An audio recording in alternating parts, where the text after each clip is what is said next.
नमस्कार, मैं हूं दीप मैठानी और आप देख रहे हैं NIU news India update. News India update पर आज हम एक बार फिर से कर रहे हैं एक बड़ा खुलासा। जी हां, एक ऐसा खुलासा जिसमें उत्तराखंड के बेरोजगार युवाओं के साथ ठगी की जा रही है।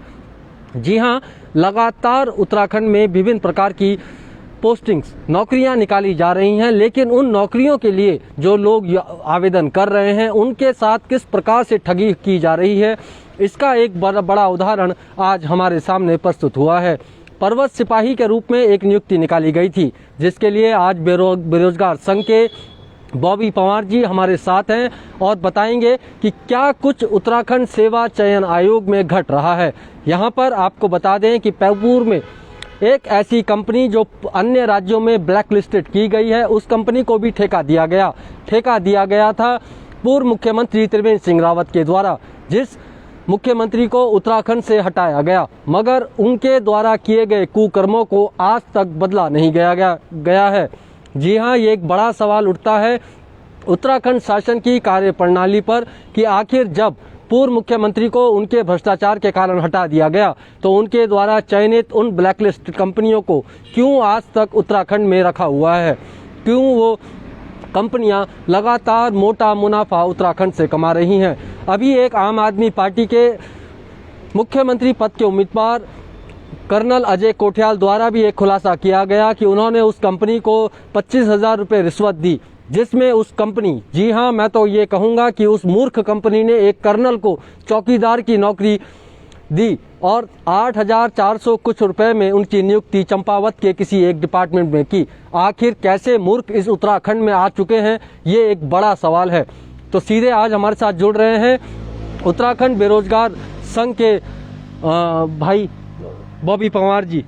बॉबी पंवार जी, बहुत बहुत स्वागत भाई आपका। जी, बहुत बहुत धन्यवाद आपका कि आप इस ज्वलन मुद्दे को उठा रहे हैं। पंवार जी, हम आपके भाई हैं, आपके साथी हैं, हम भी बेरोजगारी हैं। बिल्कुल, देखिए जिस प्रकार से उत्तराखंड में बेरोजगारों के साथ कुठाराघात हो रही है वो बड़ा निंदनीय है। अभी हम सुबह आए थे, एक लड़का हमारा वहाँ से आया है, रुड़की हरिद्वार से आया है, वो इतना तेल खर्च करके आया इस बेरोजगारी में। वो एक अपना एक जेन्युइन मुद्दा लेकर आया था कि भाई साहब, मेरे को कॉल आया उनका कि ऐसे ऐसे मेरे साथ हुआ है। मैंने उनसे पहले डॉक्यूमेंट मंगवाए सारे कि क्या है मैं देखता हूँ, पर मैंने जब देखा और जब मांग जेन्युइन है तो उसके बाद मैंने कहा कि तुम आ जाओ, सचिव साहब से मिल लेंगे। हम सुबह आए 2 लोग कि हम चलते हैं सचिव साहब से मिल लेते हैं। बात ये है कि मुलाकात तो ये लोग करते नहीं है। क्या मुलाकात हुई? मुलाकात करने ही गए थे, पूरी फाइलिंग करके गए थे कि हम मुलाकात करने जा रहे हैं, आप बता दीजिए कि ये क्या है।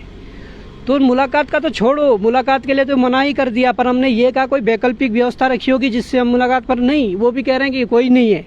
हम क्या है कि यहाँ पर परीक्षा जो आने वाली है उसकी तैयारी कर रहे हैं। अरे परीक्षाओं की तैयारी क्या कर रहे हो जब तुम ये जेन्युइन जो मांगे हैं उनको नहीं सुनोगे? क्या था ये पूरा मुद्दा? ये मुद्दा ये था कि एक आबकारी और परिवर्तन सिपाही के लिए एक परीक्षा हुई थी जी। उसमें अभी कुछ माह पूर्व रिजल्ट निकला था, तो उसमें जो चयनित अभ्यर्थी थे, ठीक है, वो चले गए। उनमें कुछ अभ्यर्थियों का कहीं और जगह हुआ था, उन्होंने वो ज्वाइन नहीं किया।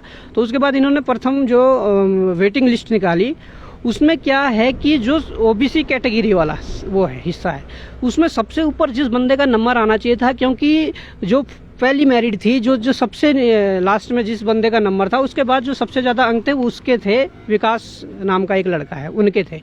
तो उन्होंने क्या किया कि इसके तो वहाँ पर मैरिड में नाम दिया नहीं वेटिंग में, इसके नीचे वाले 3-4 लड़कों के और नाम दे दिए, उनको बुला लिया डॉक्यूमेंट वेरिफिकेशन के लिए। अब इन्होंने आयोग में आकर ये 7 तारीख को जो यहाँ पर एक लेटर ये लेटर छोड़ा है 7/9/2021 को कि सर ऐसा एक प्रवर्तन सिपाही लिस्ट में नाम ना आने के संबंध में और ऐसे मेरे साथ ये हुआ है, आप इस पर ध्यान दीजिए। इन्होंने रिसीविंग दे दी और वो बंदा चले गया। तो वो प्रतीक्षा में था कि मेरे साथ न्याय होगा, आयोग न्याय करेगा, परंतु हुआ क्या, वो बीच में मेल भी करता रहा।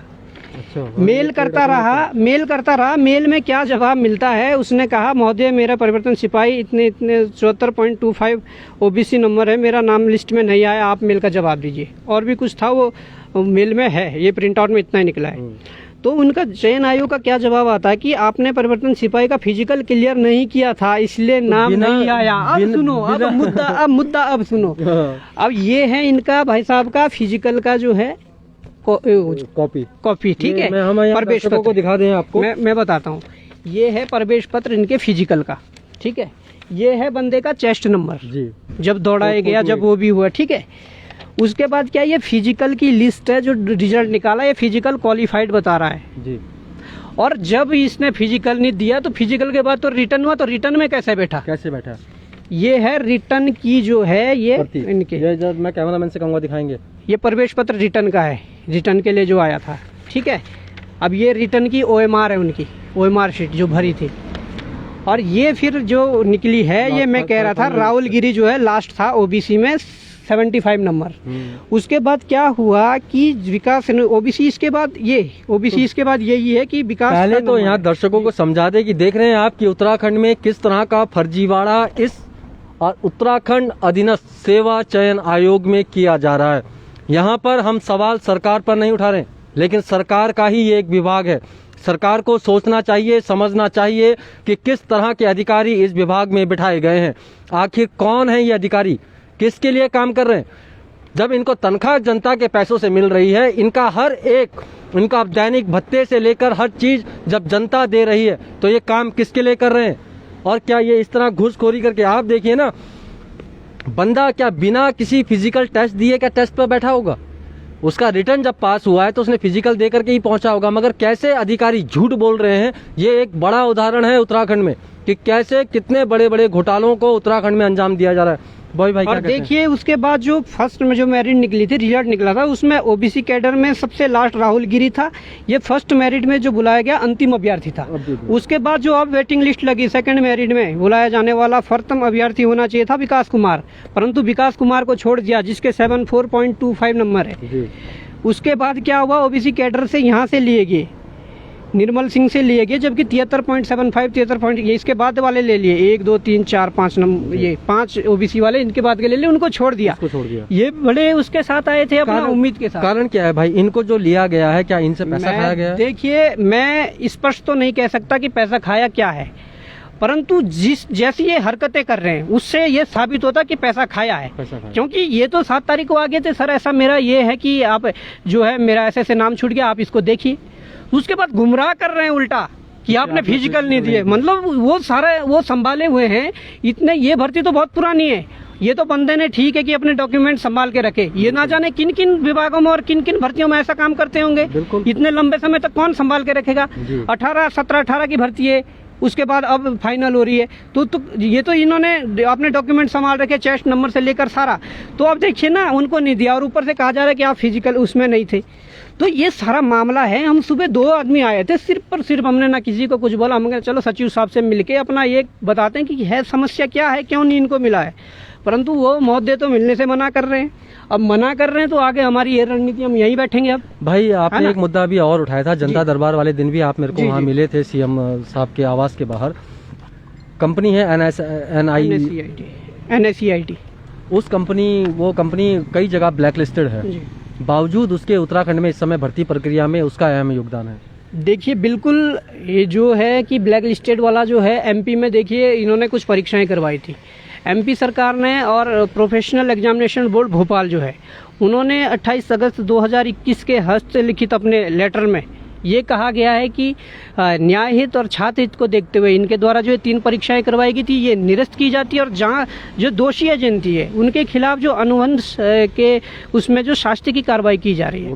ठीक है, उसका उनका जो प्रेस नोट था वो भी हमने उनके साइट से ही डाउनलोड मारा। उसमें 10वें पॉइंट पे साफ लिखा गया था कि NSEIT जो लिमिटेड है इससे आगामी परीक्षाएं नहीं करवाई जाएंगी। और इसमें ही कई अखबार ऐसे रंगे पड़े थे, और यूपी में 2017 में पूर्व मुख्यमंत्री त्रिवेंद्र सिंह रावत जी के द्वारा ये उत्तराखंड में लाई गई कंपनी, उनके कार्यकाल के दौरान इनका अनुबंध हुआ। तो जब वो मुख्यमंत्री जा सकते हैं अपने भ्रष्टाचारों के कारण, तो ये कंपनी क्यों नहीं अभी तक जा रही? जिस दिन अनुबंध हुआ उस दिन माननीय मुख्यमंत्री भी बैठे थे, सचिव साहब बैठे थे, अध्यक्ष साहब बैठे थे, हमारे पास रिकॉर्ड है उस चीज का भी। लेकिन बॉबी भाई, मैं जानना चाहता हूँ आपसे कि ऐसा क्या कारण है कि जब मुख्यमंत्री चला गया भ्रष्टाचार के कारणों से, तो ये कंपनी क्यों नहीं जा रही? क्या इस कंपनी ने शासन को कोई मोटा माल दिया है? देखिए कंपनी का तो मैं क्या बताऊं, कंपनी तो द्वितीय वो है, प्राइमरी ये तो ये है, प्राथमिक बात ये है कि यहाँ पर जो हमारे अधिकारी बैठे हुए हैं, वो अध्यक्ष हो या सचिव हो, कितने लंबे समय से बैठे हैं। हरीश राव जी बिठा के गए थे, अब देखिए तब से आज तक नहीं बदले। क्यों नहीं बदले? इनका तबादला क्यों नहीं हो रहा? इनके कार्यकाल में ऐसी परीक्षाएं बता दी जिन पे उंगलियां ना उठी हो, तो उसके बावजूद भी नहीं हटाया जा रहा। तो क्या है ये? अगर राजनीतिक शय नहीं तो क्या है? हम तो बोलेंगे। तो ये आप मान रहे हैं कि जो पैसा ये लोग आज युवाओं से ले रहे हैं ये पैसा ऊपर तक जा रहा है? अब देखिए पैसा नीचे से ऊपर तक जा रहा, कहाँ जा रहा वो तो हमें कोई एविडेंस ऐसा है नहीं, जा रहा होगा। परंतु मैं ये कह रहा हूँ कि जब इतने लंबे समय से बैठे हैं, इनके कार्यकाल के दौरान परीक्षाओं में उंगलियां उठी है, तो इनको क्यों पद पर बनाए हुए हैं? हम ये कह रहे हैं, हम तो इस्तीफे की मांग करते हैं, ये अध्यक्ष और इनके सचिव की। चलिए धन्यवाद बॉबी भाई, आपने हमें समय दिया। धन्यवाद। तो ये आप देख रहे हैं सीधा सामने बिल्डिंग उत्तराखंड अधीनस्थ सेवा चयन आयोग, जिसकी जिम्मेदारी है उत्तराखंड का भविष्य संवारने की, उत्तराखंड के युवाओं को जॉब देने की। मगर ये बिल्डिंग, लाल रंग की ये बिल्डिंग आज उत्तराखंड के युवाओं का खून चूस रही है। बात करें इस बिल्डिंग में बैठे हुए अधिकारियों की, तो एक भी ऐसा ईमानदार अधिकारी इस बिल्डिंग में मौजूद नहीं जो उत्तराखंड के युवाओं की बात करे। लंबे समय से लगातार इस बिल्डिंग में बैठे हुए अधिकारी और अफसर उत्तराखंड के युवाओं का खून चूस रहे हैं। लगातार शिकायतें आती हैं कि इस बिल्डिंग में बैठे हुए अधिकारियों द्वारा घूस ली जा रही है। लगातार कोई भी भर्ती निकले, कोई भी नियुक्ति निकले, हमेशा अधिकतर यहाँ के द्वारा की गई नियुक्तियां विवादों में रही हैं। आखिर क्या कारण है कि इस विभाग में बैठे हुए अधिकारियों का, पुराने कांग्रेस काल में नियुक्त किए गए अधिकारियों का अभी तक तबादला नहीं हुआ? और क्या कारण है कि जिस कंपनी को अन्य राज्यों में ब्लैक लिस्टेड किया गया है, उस कंपनी को आज तक उत्तराखंड के मुख्यमंत्री बदल जाने के बावजूद हटाया नहीं गया?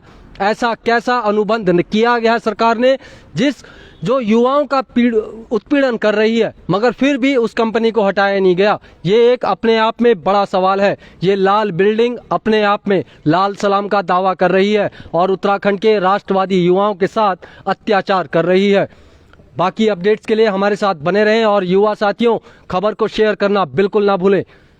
धन्यवाद।